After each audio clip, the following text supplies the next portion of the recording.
休息一下广告之后，我们要带你来看这位另类的老师，他的名字叫做张瑞全，是一位在真理大学教英文的老师。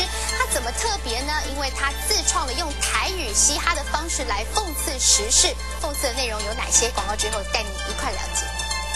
好，看完了红包场这些老歌手实力派唱将的歌声之后，接下来要带您听一点不一样的，来一点台语嘻哈，你们有没有听过呢？一名年仅29岁真理大学的英文老师，外表看起来白净斯文，但他同时也是个嘻哈歌手。他习惯用台语来创作，从美丽岛的白色恐怖228事件，全部都用来讽刺时事。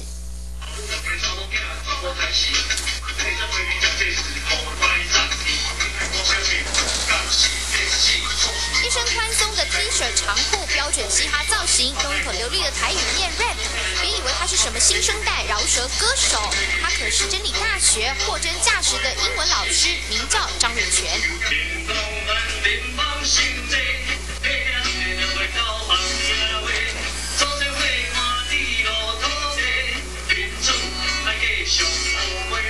学生可能以为我是那种怪怪的老师，然后唱着那种卡拉 OK 式的歌这样子，但是我说你误会了，对，这是我 hip hop 的东西。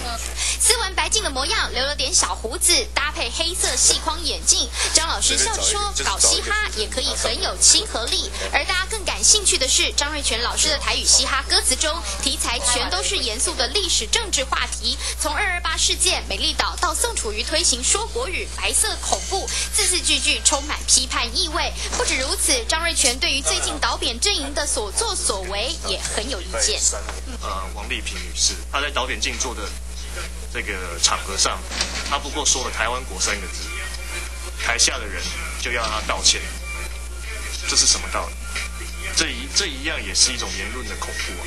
张瑞全强调自己不停扁也不倒扁，只是单纯用音乐表达抒发自我看法，说他前卫也好，另类也罢，因为音乐创作是属于个人王国，谁也无权干涉。赛立新闻配徐慧英台北报道。好，看到这名英文老师真的是很有创意。另外年轻。